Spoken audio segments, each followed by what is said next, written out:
সুন্দর, ভীষণ সুন্দর জায়গাটা।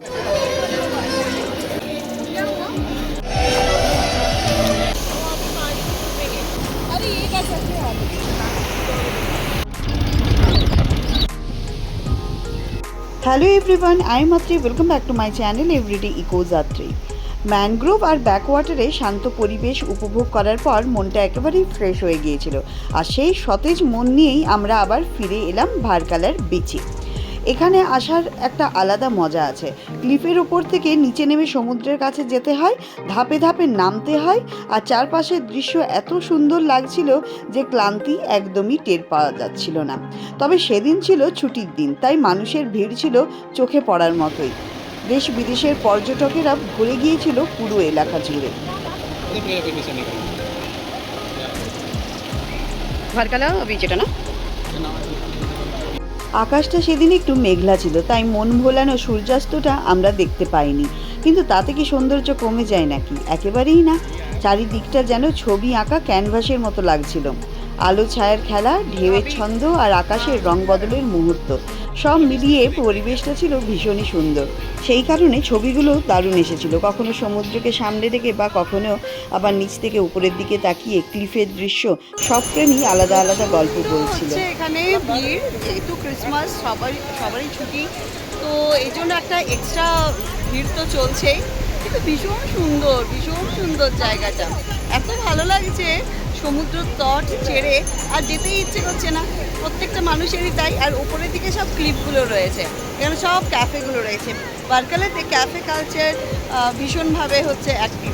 তো ক্যাফে কালচার রয়েছে, ইয়াংস্টারদের ক্রাউডও রয়েছে। না শুধু ইয়াংস্টার নয়, সব রকম ক্রাউডই রয়েছে, কিন্তু খুব সুন্দর, খুব ভালো। আপনাদের যদি কোনো দিন ইচ্ছে হয় অবশ্যই ভার্কালা ঘুরে যাবেন। এটা একটা মিনি গোয়া বলতে পারেন, খুব ভালো লাগবে। সন্ধ্যের পর আমাদের প্ল্যান ছিল অথেন্টিক কেরালার ডিনার করার, তাই আমরা চলে গিয়েছিলাম গডস ওন কান্ট্রি কিচেনে। এখানে দেখা হয়ে গেছে আমার এক অ্যাপার্টমেন্টের ফ্রেন্ডের সাথে। অ্যাপার্টমেন্টে যখন থাকি তখন দেখা হয় না, খুব কম দেখা সাক্ষাৎ হয়। আর ঘুরতে এসে দেখা হয়ে গেছে। তার বাড়ি ছিল কোল্লামে, তারাও ভার্কালা ঘুরতে এসেছে, আর দেখা হয়েও খুব ভালো লাগলো। নামের মতোই খাবার ছিল কেরালার নিজস্ব স্বাদ। সেখানে আমরা খেলাম কেরালার আসল ফিশ কারি, সুস্বাদু চিকেন কারি আর নরম কেরালা পরোটা, আর সঙ্গে অল্প ভাতও নিয়েছিলাম। প্রতিটা পদই ছিল ভীষণ টেস্টি, মশলাদার, ঝাঁঝ, একদম ব্যালেন্সড। আর খেতে খেতে গল্প, হাসি, ঠাট্টা সব মিলিয়ে ডিনারটা সত্যিই খুব উপভোগ্য ছিল।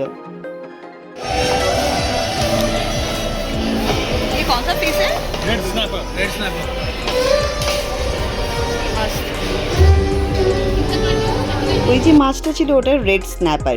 রেড স্ন্যাপার হচ্ছে কেরালার সামুদ্রিক মাছ, খেতে ছিল দারুণ টেস্টি। ওই দেখুন, একজন মাথা ধরেছে, একজন হচ্ছে ওই শিরাটা ধরেছে। বিশাল বড় মাছ ছিল, প্রত্যেকেই অল্প অল্প করে আমরা খেয়েছিলাম। মাছটা কিন্তু খুব টেস্টি ছিল। আর এটা হচ্ছে কেরালার স্পেশাল চিকেন, আর পরোটা ছিল। খাওয়া দাওয়া বেশ ভালো হলো। ডিনার শেষ করে যখন রিসর্টে ফিরে এলাম তখন সবাই বেশ ক্লান্ত। সারাদিনে ঘোরা, ছবি তোলা, হাঁটাহাঁটি সব মিলিয়ে শরীরটা বিশ্রাম চাইছিল। তাই সেদিন আর বেশি কিছু না করে ঠিক করলাম সকালে আবার নতুন উদ্যম নিয়ে আপনাদের সঙ্গে কানেক্ট করব। খাওয়া দাওয়া শেষ হয়ে গেছে, আর বাস এবার ঘুমোতে যাব। তার আগে হচ্ছে কি যে একবার ভাবলাম যে সমুদ্রটা দেখে যাই। এখনও কত লোক রয়েছে দেখুন সমুদ্রের মধ্যে, আর অবিরাম ঢেউ চলেই আসছে। আর এখানে বাচ্চাগুলো খেলাধুলা করছে একটু বালি নিয়ে। এই দেখুন কোথায় গেল আমাদের বাচ্চাগুলো, এই দেখুন। আর এখানে সবাই বসে বসে আড্ডা মারছে, আর এখানে বাচ্চাগুলো খেলাধুলা করছে।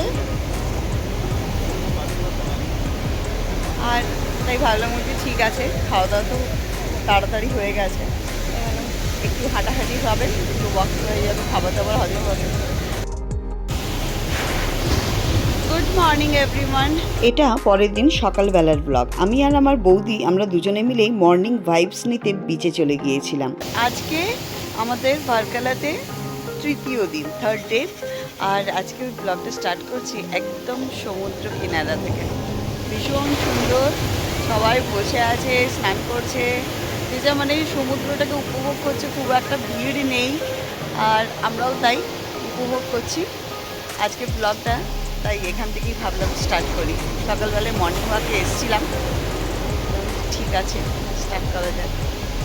এখানে চুপ করে বসে থাকতেও খুব ভালো লাগছে। ব্যাঙ্গালোরের ব্যস্ত জীবন থেকে, কোলাহল থেকে, ট্রাফিকের হাত থেকে বাঁচার জন্য আর পলিউশন ফ্রি, এত ভালো লাগছে এখানে চুপ করে বসে বসে সমুদ্র দেখতে আর সমুদ্রের ঢেউয়ের আওয়াজ শুনতে, খুব ভালো লাগছে। এই দেখুন ভারকালার বিচের কালো বালি, এটাই এখানকার বৈশিষ্ট্য আর সৌন্দর্য। সকালবেলায় সমুদ্রের সৌন্দর্য সত্যিই আলাদা হয়। আমরা পাথরের ওপর বসে বসে অনেক গল্প করছিলাম, ঠান্ডা হাওয়ার মজা নিচ্ছিলাম, আর ঢেউয়ের দিকে তাকিয়ে থাকতে থাকতে চোখ ফেরাতে একেবারেই ইচ্ছে করছিল না। এখানকার কালো বালির ওপর ছোট ছোট শেল ছড়িয়ে ছিল চারিদিকে, সাদা আর কালোর মিশ্রণে দেখতেও বেশ সুন্দর লাগছিল। প্রকৃতি যেন খুব যত্ন করে নিজেই সাজিয়ে রেখেছে এই জায়গাটাকে। সকালে সমুদ্রের শব্দ, নরম রোদ আর ফাঁকা পরিবেশ সব মিলিয়ে মনটা একেবারে শান্ত হয়ে গিয়েছিল। খাওয়া দাওয়া অর্ধেক শেষ হয়ে গেছে, তারপরে মনে পড়লো কি যে আমি ব্লগটাই স্টার্ট করিনি। যাই হোক, সেট দোসা, চাটনি এগুলো সব ছিল, নুডলস ছিল, নুডলসও খেয়ে নিয়েছি। এখন ব্রেড জ্যাম আর তার সাথে হচ্ছে যে দুটো ডিম নিয়ে বসে খাওয়া শুরু করেছি। খাওয়া শুরু করিনি, খাওয়াটা শেষ করবো এরপরে। আর আজকে তো থার্ড ডে, আজকে কোথায় কোথায় যাওয়া হচ্ছে বাস এই ব্লগের মধ্যে দেখতে থাকুন। যেমন খুব ভিড় ছিল, এখন একটু কম ভিড়, আর যার জন্য বিচগুলো আরও বেশি নিট অ্যান্ড ক্লিন, আরও ভালো লাগছে। এখানে না বিচে একটা জিনিস দেখেছি, গোয়াতে প্রচুর plastic bottle, plastic paper Kapse ভরে থাকে, মানে খুব নোংরা। কিন্তু এখানকার বিচ মানে ভীষণ সুন্দর।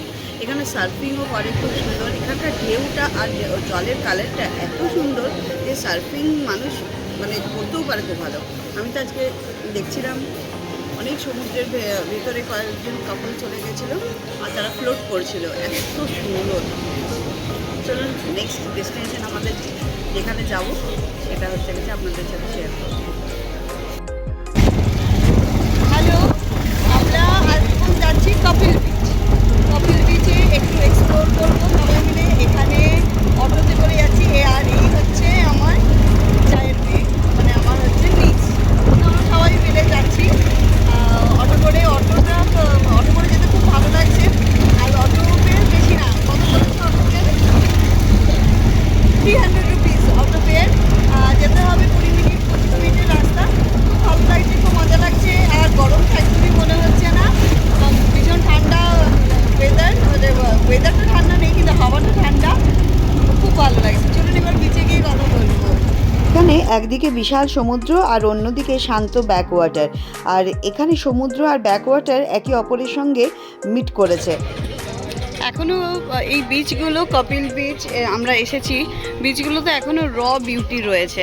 এই দেখুন এখানে রক্সের ওই পারে রয়েছে সমুদ্র, আর এটা হচ্ছে কি যে রাস্তা, আর এই পাশেও হচ্ছে রাস্তা চলে গেছে। তো এত সুন্দর এই কপিল বিচের খাসিয়াত হচ্ছে এই স্ট্রেইট রাস্তা বরাবর আপনাকে সোজা চলে যেতে হবে যেখানে বিচ, আর এই রকিং যে রোডটা রয়েছে এই রোডটা পুরো ওখানে মিক্স হবে। তো ওখানে যখন হচ্ছে মিট আপ হবে, তো ওই মিট আপ পয়েন্টটা দেখতে খুব সুন্দর লাগে। চলুন আমরা ওখানে যাই, গিয়ে মিট আপ পয়েন্টটা আপনাদের সাথেও শেয়ার করব। আমার মেয়ে, I am always on vacation, আর আরেকজনকে আমি অ্যাডাপ্ট করে নিয়েছি, এর নাম রুহি। এই হচ্ছে সি, আর এটা মিট করছে ওই পাশে ব্যাকওয়াটারের সাথে, কিন্তু ব্যাকওয়াটারের জলটা এতটাই কম রয়েছে, ও পাশটা তো ড্রাই হয়ে গেছে, এখানটা আছে। এখানে কিছু লোকজন স্নান টান করছে, আর এই পাশে ও পাশটা রয়েছে, কিন্তু এই দিকটা ড্রাই হয়ে গেছে। কিন্তু এই পোর্শনটা হচ্ছে ব্যাকওয়াটার পোর্শন, আর এটা হচ্ছে মধ্যেখানে রাস্তা, আর এক পাশে হচ্ছে সি। আর জলের কালারটা এত সুন্দর, এত সুন্দর, কি বলবো। নিজের চোখে যেটা দেখা যায়, দেখে অনুভব করা যায়, সেটা ক্যামেরাবন্দি যতই ভালোভাবে করুন না কেন ওটা অত ভালো হয় না। ভীষণ সুন্দর, খালি চোখে শুধু দেখতেই ইচ্ছে করছে। জলের কালারটা খুব সুন্দর, খুব সুন্দর। ভালো লেগেছে? দারুণ হয়েছে। হ্যাঁ, মনে হচ্ছে খুব গরম আছে, বাট জলে ঢোকার পরে একদম পুরো ঠান্ডা হয়ে গেছে বলে। বেশ ভালো লাগছে না? জলের কালারটাও ভীষণ সুন্দর, পরিষ্কার বিচ, ভীষণ নিট অ্যান্ড ক্লিন। দেখাচ্ছে फेमस। এক্স্যাক্টলি। সমুদ্রের যে জল আর ব্যাকওয়াটারের জল দুটোই আলাদা আলাদা রং চোখে পড়েছিল। কাপিল বিচটাও ছিল খুব পরিষ্কার আর শান্ত, আর সেখানে দাঁড়িয়ে মনে হচ্ছিল প্রকৃতি তার সব সৌন্দর্য উজাড় করে দিয়েছে মনে হয় এই জায়গাটাই। এরপরে আমরা লাঞ্চ করতে গিয়েছিলাম। লাঞ্চেও ছিল কেরালার অথেন্টিক খাবার দাবার। তো সেই খাবার দাবারের ব্লগটা নিয়ে আসবো কালকে, আদারওয়াইজ ব্লগটা অনেক বড় হয়ে যাবে। আর এই ব্লগটা এখানেই শেষ করছি। আর এই ব্লগটা যদি ভালো লেগে থাকে তাহলে একটা লাইক, শেয়ার, সাবস্ক্রাইব আর অবশ্যই কমেন্ট করবেন। দেখা হবে নতুন ব্লগের সাথে। Tata, bye bye, thank you so much. আর আপনারাও প্ল্যান করুন ভার্কালা আসার। ভার্কালা সত্যিই ভীষণ সুন্দর জায়গা।